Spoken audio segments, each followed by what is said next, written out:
Friends, welcome to my channel. आज हम mechanics और बायोमैकेनिक्स के बारे में स्टडी करेंगे।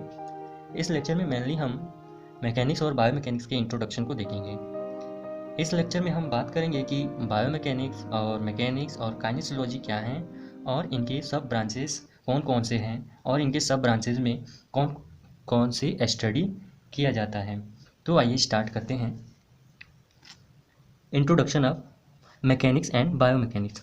तो सबसे पहले हम देखते हैं कि मैकेनिक्स क्या है। It is the branch of physics which deals with the inter relation between force, matter and motion. यह जो है मैकेनिक्स, ये फिजिक्स का ब्रांच है। ये किसका ब्रांच है? फिजिक्स का ब्रांच है, जिसमें मैटर, फोर्स और मोशन, इन तीनों को इंटर रिलेट करके यानी एक साथ अप्लाई करके इन तीनों के बीच जो एक्शन जनरेट होता है उनका स्टडी हम इस फिजिक्स की ब्रांच यानी बायोमैकेनिक्स में करते हैं। जैसे मान लीजिए कोई मैटर है और उस पर एक फोर्स अप्लाई किया जाता है तो उसमें मोशन जनरेट होगा। अगर किसी भी मैटर जब हम फोर्स अप्लाई करेंगे तो उसमें कुछ ना कुछ मूवमेंट जनरेट होगा।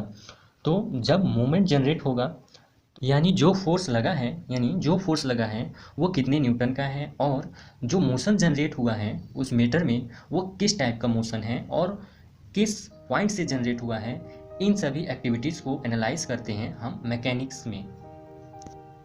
अब हम बात करेंगे बायोमैकेनिक्स के बारे में कि बायोमैकेनिक्स क्या होते हैं। देखिए, बायोमैकेनिक्स ग्रीक वर्ड से लिया गया है, bios and mechanics. Bios means होता है लाइफ एंड मैकेनिक्स मीन्स होता है study the effect of forces on body during static and dynamic situation. Bios means तो लाइफ, लेकिन मैकेनिक्स क्या है जैसा कि हमने अभी ऊपर डिस्कस किया है मैकेनिक्स के बारे में, बट यहाँ भी कर लें कि study the effect of forces on body during static and dynamic situation. ये बॉडी की दो सिचुएशंस हैं, static and dynamic. Static means होता है रेस्टिंग और डायनेमिक मीन्स होता है मूवमेंट। इन दोनों सिचुएशन में यानी स्टैटिक और डायनेमिक सिचुएशन में जब बॉडी पे कोई फोर्स अप्लाई किया जाता है तो उनका बॉडी पे क्या इफेक्ट पड़ेगा, इनका स्टडी हम बायोमैकेनिक्स में करते हैं। नाउ बात करते हैं बायोमैकेनिक्स। बायोमैकेनिक्स के डिफिनीशन को हम जब देखेंगे तो biomechanics is the branch of physics which study the effect of forces on body of living things or at any levels during static and dynamic situation. Means biomechanics physics का एक branch है जिसमें हम बॉडी की दो situation यानी static यानी resting और डायनेमिक मीन्स मूवमेंट की सिचुएशन में अगर कोई फोर्स अप्लाई करते हैं बॉडी पे या बॉडी के किसी भी लेवल पे, चाहे वो सेल्स हो या सेल ऑर्गेनिल्स हो या ऑर्गन्स हो, तो उनके ऊपर जो फोर्स अप्लाई कर रहे हैं इन दोनों सिचुएशन में उनका उन फोर्सेस पर क्या इफेक्ट पड़ रहा है उसका स्टडी हम बायोमैकेनिक्स में करते हैं। ओके, तो सेम डिफिनीशन एक और भी है ऐसे, study of the structure, function and motion of the mechanical aspect of the biological system at any level from whole organism to organs, cells and cell organelles using the method of mechanics। means mechanics का method हम use करके body पे जब हम force apply करते हैं, means mechanics का method means static और डायनेमिक सिचुएशन में जब हम फोर्स अप्लाई करते हैं तो उन फोर्सेस का बॉडी पे या बॉडी के किसी भी लेवल पे क्या क्या इफेक्ट पड़ते हैं उनका स्टडी बायोमैकेनिक्स में करते हैं।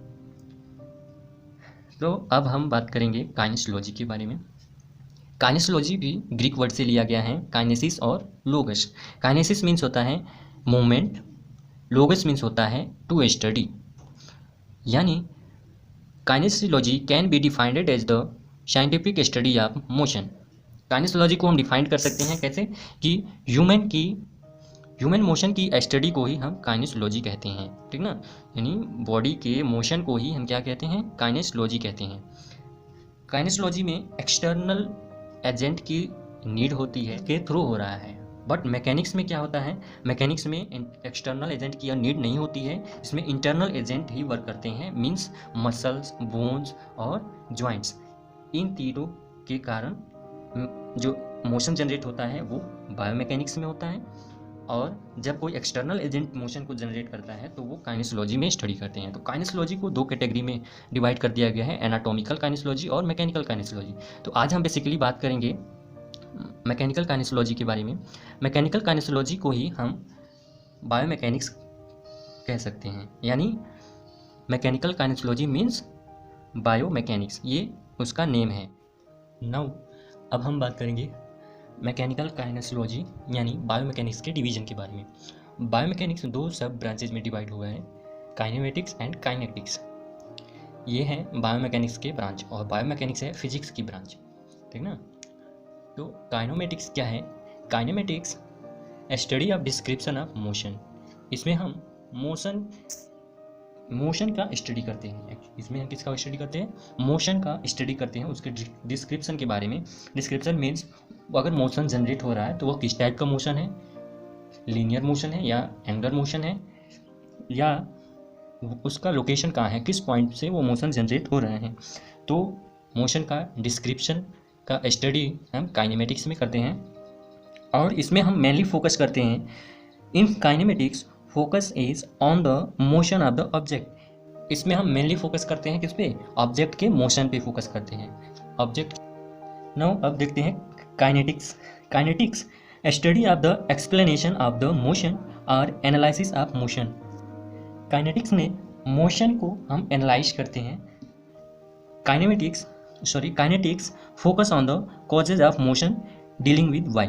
मीन्स काइनेमेटिक्स था वो ऑब्जेक्ट के मोशन पे फोकस कर रहा था, बट काइनेटिक्स जो है वो मोशन के कॉजेज पे फोकस करता है कि अगर मोशन जनरेट हुआ है तो वो मोशन क्यों जनरेट हुआ है, यानी वाई के साथ ये डील करता है, ठीक ना। नाउ यहाँ देखेंगे कि काइनेमेटिक्स को फर्दर दो डिवीजन में डिवाइड किया गया है, osteo kinematics and arthrokinematics. Osteo kinematics the gross movement, इसमें मूवमेंट ग्रॉस होते हैं, ग्रॉस मूवमेंट होती है जो दो बोन्स के बीच में होता है। ऑस्टियो काइनेमेटिक्स में जो मूवमेंट है वो किसके बीच में होता है? दो बोन्स के बीच में। हमने पहले इसमें बात किया कि काइनेमेटिक्स में हम मेनली फोकस करते हैं ऑब्जेक्ट के मोशन पे, तो यहाँ पे हम बॉडी के किसी सेगमेंट की मोशन के बारे में अगर बात करें तो उसमें मोशन टू बोन्स के बीच में होता है, ठीक ना, जिसमें typically consist of flexion extension, abduction adduction and internal rotation external rotation. Okay, means जब जॉइंट का मोशन पढ़ेंगे तो उसमें हम देखेंगे कि जो मोशन हो रहा है वो दो बोन्स के बीच में मोशन हो रहा है, और इनमें मेनली जो मोशन होता है वो फ्लेक्शन होगा या एक्सटेंशन होगा या अबडक्शन होगा या एडक्शन होगा या इंटरनल रोटेशन या एक्सटर्नल रोटेशन। ये ऑस्टियोकाइनेमेटिक्स में आता है इनका स्टडी, ठीक। नाउ आप बात करते हैं एरिथ्रोकाइनेमेटिक्स। ये भी एक डिवीजन है इसका काइनेमेटिक्स का। एरिथ्रोकाइनेमेटिक्स द स्मॉल मूवमेंट्स। ऑस्टियोकाइनेमेटिक्स में क्या था? ग्रॉस मूवमेंट था, बट एरिथ्रोकाइनेमेटिक्स में स्मॉल मूवमेंट्स होते हैं और ये दो बोन्स के बीच में होता है, बट एरिथ्रोकाइनेमेटिक्स जॉइंट सरफेस पे होता है। मीन्स जहाँ पे एक बोन दूसरे बोन से आर्टिकुलेट होता है उस सरफेस पे ये मूवमेंट होता है, बहुत ही स्मॉल मूवमेंट होता है, ठीक ना। इसमें typically consist of rolls, glides, slides and spins. Means अगर जब किसी सरफेस पे बोन अटैच है, आर्टिकुलेट है, तो वो उस सरफेस पे बहुत स्मॉल मूवमेंट होंगे, और जिसमें कंसिस्ट है क्या क्या, या तो उसका रोलिंग होगा या ग्लाइड या स्लाइड करेंगे, या अपने ही प्लेस पे जहाँ पे आर्टिकुलेट हुए हैं वहीं पे स्पिन करेंगे। तो ये क्या था? काइनेमेटिक्स था, ठीक ना। अब बात करते हैं काइनेटिक्स की। काइनेटिक्स इसमें जो है फोकस होता है किस पे? कॉजेज ऑफ मोशन पे, मोशन के कारणों पर इसमें फोकस करते हैं।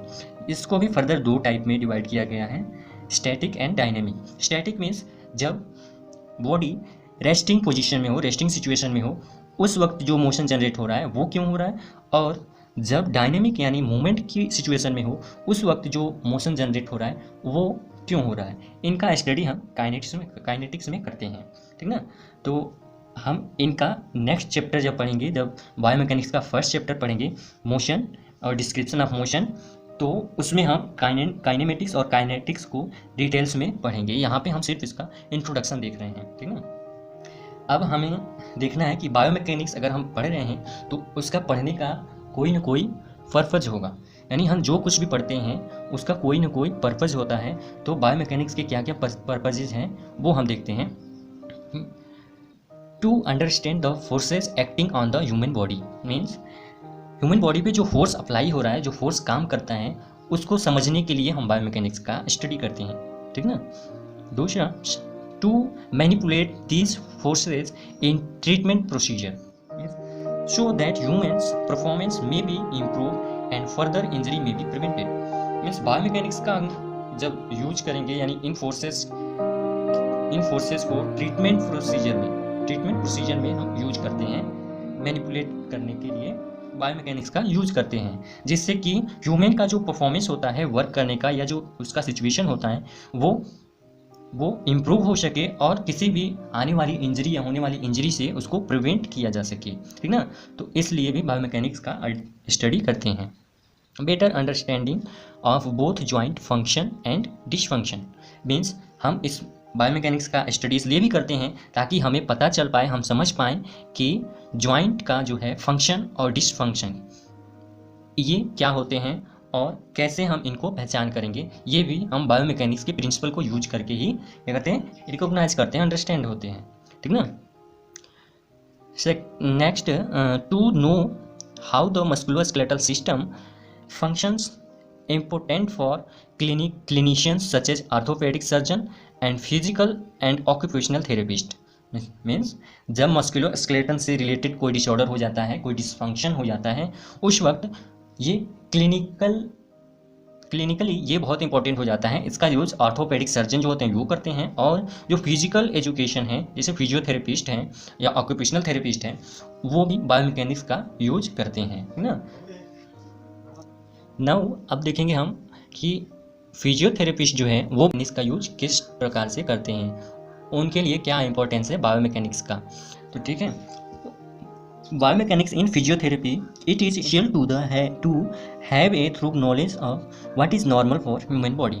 मीन्स फिजियोथेरेपी इसलिए स्टडी करते हैं ताकि उनको ये नॉलेज हो सके कि ह्यूमन बॉडी में क्या क्या नॉर्मल है और क्या क्या एबनॉर्मल है, ठीक ना। तो बायोमैकेनिक्स का जो स्टडी है वो फिजिकल एजुकेशन में काफ़ी इम्पोर्टेंट है, क्योंकि हम जो भी मूवमेंट करते हैं, जो कुछ भी करते हैं, वो सब बायोमैकेनिक्स के थ्रू ही होता है, बायोमैकेनिक्स के किसी न किसी प्रिंसिपल के थ्रू ही होता है। जब हम नेक्स्ट चैप्टर जब हम पढ़ेंगे तो उसमें हम बायोमैकेनिक्स के प्रिंसिपल और उसके पर्पजेज डिटेल्स में पढ़ेंगे, ठीक ना। Just knowing A resultant action if A muscle contract, अगर मसल कंट्रैक्ट कर रहा है तो हमें इसका रिजल्ट कैसे मिलेगा, तो बायोमैकेनिक्स के थ्रू मिलेगा, बायोमैकेनिक्स के प्रिंसिपल के थ्रू मिलेगा। यानी हम एक्सरसाइज के थ्रू यानी बायोमैकेनिक्स यानी हम उस पार्टिकुलर मसल में मोशन जनरेट करके हम उसको आइडेंटिफाई कर पाएंगे कि मसल में कंट्रैक्शन हो रहा है या नहीं। And second, knowing the possible result of A muscle not functioning correctly, और यदि वो मसल करेक्टली फंक्शन नहीं कर पाता है ये भी हमको आसानी से फाइंड हो जाता है, ठीक ना, जब हम बायोमैकेनिक्स का यूज करते हैं, यानी बायोमैकेनिक्स के प्रिंसिपल को यूज करते हैं, तो ठीक ना। तो हम नेक्स्ट लेक्चर में हम बात करेंगे। अगर आपको इसके नोट्स चाहिए तो आप डिस्क्रिप्शन बॉक्स में जाइए, हमने इसका लिंक दे रखा है, आप वहाँ से ये नोट्स डाउनलोड कर सकते हैं।